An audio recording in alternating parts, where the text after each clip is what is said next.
Hello friends, your academic services private limited में आपका स्वागत है।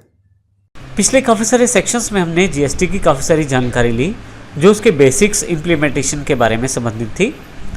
इस सेशन में हम जानकारी लेंगे जीएसटी का इनपुट टैक्स क्रेडिट किस प्रकार से प्राप्त किया जा सकता है।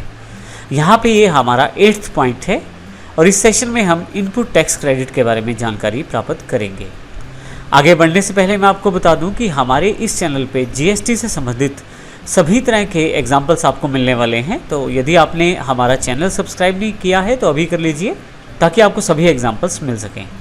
तो आइए शुरू करते हैं। जीएसटी इनपुट टैक्स क्रेडिट क्या है और इसे किस प्रकार से प्राप्त किया जाएगा जीएसटी इम्प्लीमेंटेशन में।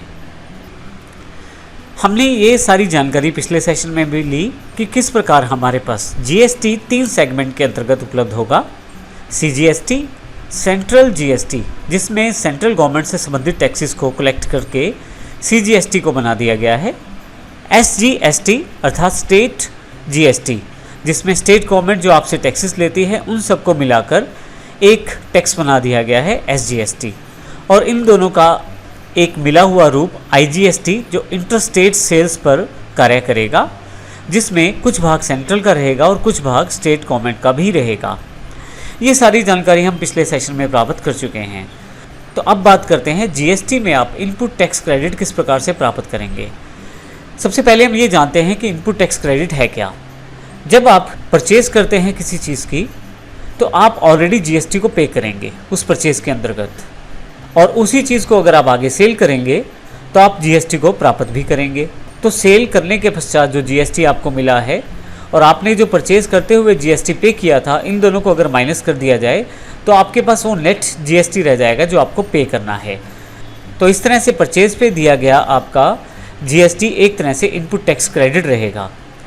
सेल करते हुए जो जीएसटी आप कलेक्ट करेंगे और परचेज़ करते हुए जो जीएसटी आपने पे किया, दोनों का अंतर के पश्चात जो अमाउंट बचेगा वो आपके लिए पेबल रहेगा।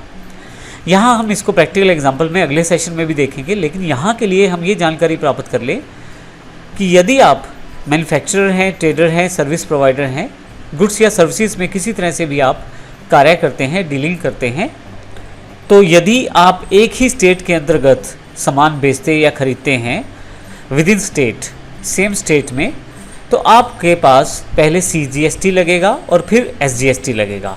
अर्थात सेंट्रल गवर्नमेंट का जो जीएसटी है वो लगेगा और फिर स्टेट गवर्नमेंट का जो जीएसटी है वो लगेगा। परंतु यदि आप इंटर स्टेट सेल करते हैं, अर्थात दूसरी स्टेट में आप सेल्स या परचेज करते हैं, तो उस केस में आप पे सबसे पहले सीजीएसटी लगेगा जो कि सेंट्रल जीएसटी है। यहाँ पे स्टेट जीएसटी नहीं लगेगा, यहाँ पे आईजीएसटी लगेगा अर्थात इंटीग्रेटेड जीएसटी। यदि आप इनपुट टैक्स क्रेडिट प्राप्त करना चाहते हैं, अर्थात जो आपने परचेज पे ऑलरेडी टैक्स दे दिया है जीएसटी के रूप में, उसकी अगर आप भरपाई करना चाहते हैं तो उसके लिए आप इस रूल को फॉलो करेंगे जो रूल नीचे की तरफ दिया गया है।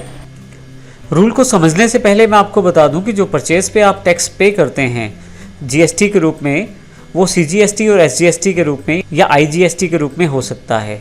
इसी परचेज पे दिए गए टैक्स की रिकवरी को हम इनपुट टैक्स क्रेडिट कह सकते हैं। हम परचेज पे जो टैक्स पे करते हैं उसको सेल्स से कलेक्ट किए गए टैक्स में से माइनस कर देते हैं, और इसके लिए हम कुछ इस रूल को फॉलो करते हैं। यदि आपने सीजीएसटी पे किया है अपनी परचेज पे तो आप उसको सबसे पहले सीजीएसटी से ही रिकवर करेंगे, और अगर कुछ अमाउंट आपका फिर भी बचता है तो उसे आईजीएसटी से एडजस्ट करेंगे।